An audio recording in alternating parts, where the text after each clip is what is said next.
ninth amongst guards in the league. This was one of the more frustrating things I saw yesterday because there comes a point to me when thinking about Caitlin Clark being ranked as the ninth best guard in the league by her peers. It is either delusion or it is jealousy. The 2025 All-Star voting results just dropped, and the internet is going crazy. Caitlin Clark dominated the fan vote with over 1.2 million votes, but the WNBA players ranked her as the ninth best guard in the league. Ninth. Caitlin Clark, all right, she dominated the fans, but when it comes to the players, the Fever star was ranked as the ninth best guard. But here's where it gets even more insane, and trust me, you're not ready for these numbers.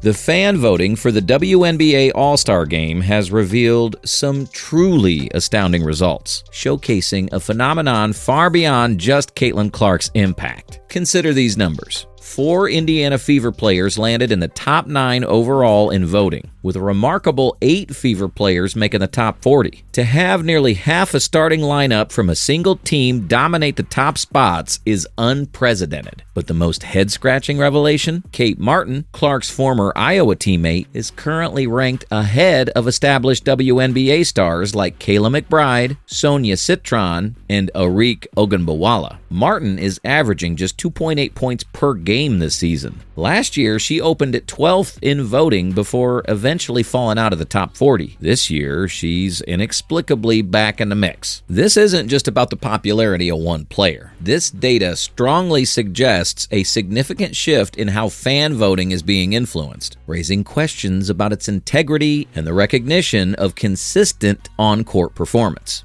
Before we delve deeper into these surprising results, it's essential to understand the mechanics of WNBA All-Star voting, as many seem to be missing a critical nuance. The WNBA All-Star selection process is a weighted system. Fans account for 50% of the total vote, while media members and current WNBA players each contribute 25%. Here's where the distinction becomes stark. Fans and media often vote based on a mix of popularity, marketability, and a player's perceived ability to grow the game. Their ballots can be influenced by highlights, social media presence, and overall buzz. Players, however, are specifically instructed to vote based solely on performance during the current 2025 season. They're tasked with identifying who truly deserves to be in the All-Star game based on pure on-court merit, divorced from jersey sales or viral moments. This is a key takeaway. The player's vote represents the professional assessment of who is excelling at basketball, while fan and media votes can reflect broader narratives and influence. This fundamental difference is crucial for interpreting the anomalies we're seeing in the voting returns. And when you look at it that way, Clark's ranking starts to make more sense. Sort of. Now, let's address the elephant in the room and get real about Caitlin Clark's performance this season. And frankly, some of you aren't going to like it. In the 9 games she's played so far, Clark's statistical output has seen a notable decline from her rookie year. She's currently shooting 39% from the field and a mere 29.5% from three-point range. To put that in perspective, neither of these percentages cracks the top 50 players in the league.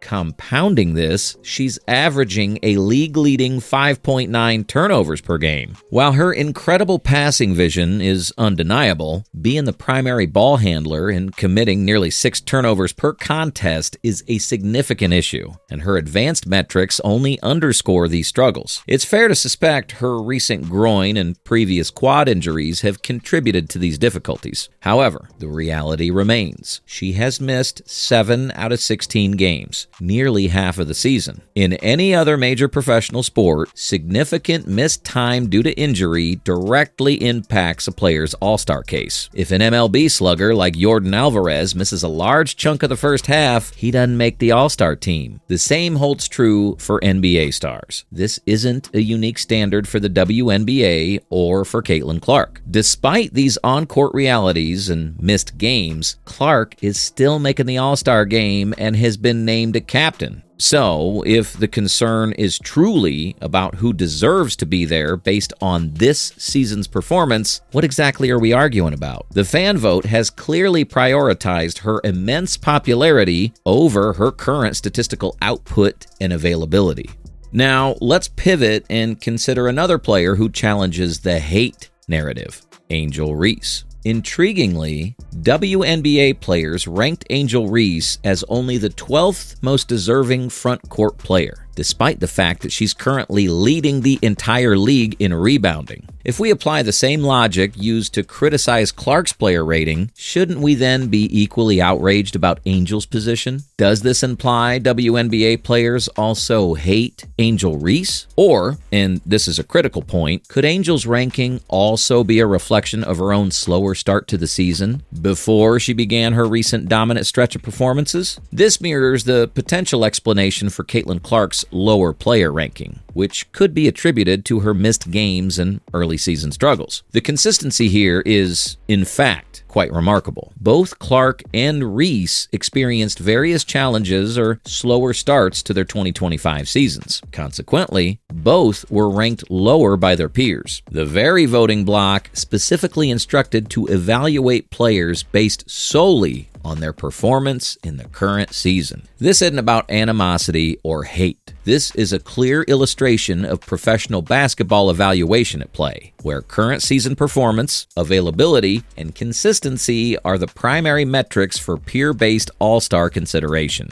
But let's address the elephant in the room that overshadows all of this. What's happening with the fan voting is not just wild, it's genuinely problematic for the integrity of the All-Star game. Consider the undeniable evidence. Kate Martin, averaging just 2.8 points per game, is out-polling legitimate WNBA stars. We're seeing an unprecedented 4 Indiana Fever players in the top 9 overall, and a staggering 8 in the top 40. This is no longer about basketball evaluation. This is pure, unadulterated fandom run amok, driven by narratives outside of current season performance. To be clear, the incredible energy and new fan engagement Caitlin Clark has brought to the WNBA are undeniably amazing for the league's growth. That increased visibility, those packed arenas, and the broader media attention are invaluable. However, when all-star selections are heavily swayed by college loyalties, social media virality, and pre-existing fan bases rather than actual, demonstrable WNBA performance, we do a profound disservice to the entire league. We overlook and devalue the established stars and rising talents who are consistently putting up elite numbers and grinding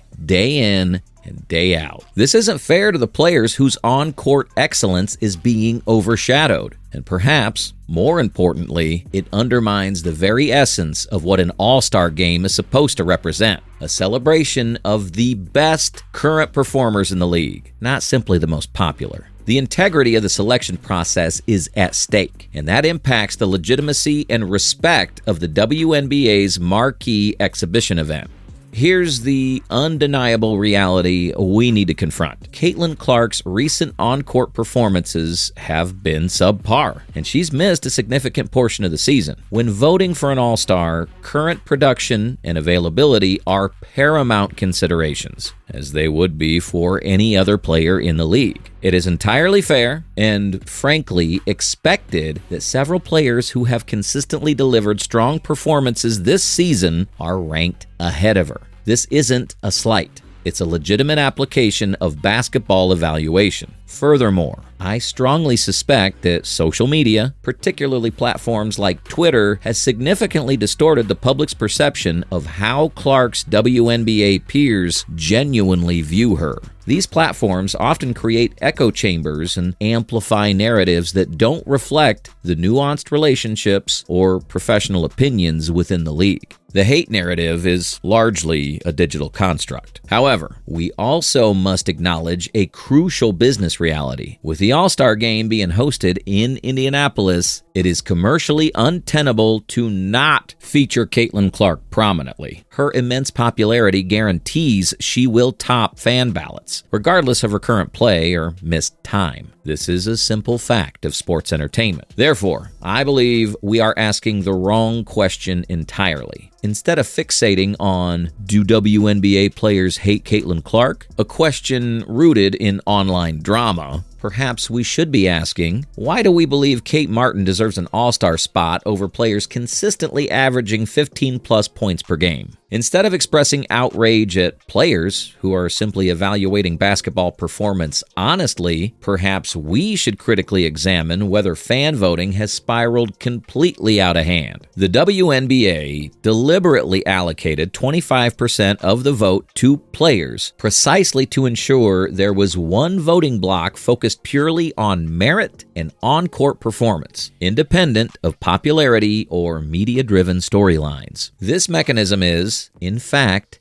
a strength of the system. It provides a crucial counterbalance. A segment of the fan base now seeks to undermine even this objective layer. They want players, too, to vote based on popularity and growing the game. At that point, why even bother with player voting at all? We might as well give fans 100% of the vote and brace ourselves for unmitigated chaos, where the All-Star roster truly becomes a popularity contest with little connection to actual basketball excellence.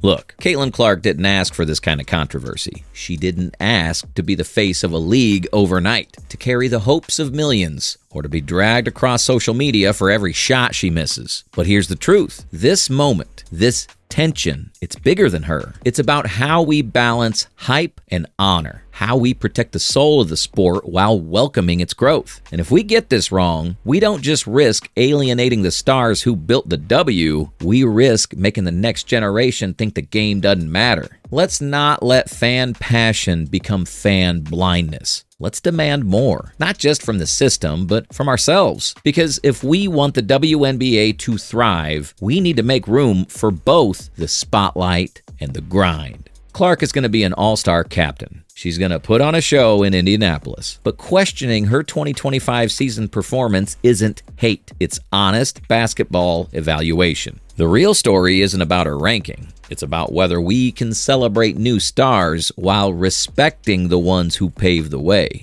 What do you think? Are WNBA players right to focus purely on 2025 performance? Or should they factor in popularity and star power like fans and media do? And more importantly, can we have an honest conversation about whether fan voting has gone too far when role players are getting voted ahead of established stars? Drop your thoughts in the comments, but keep it respectful. Hit that like button if you want more deep dives into WNBA storylines. And make sure you're subscribed, because All-Star Weekend is going to be absolutely wild.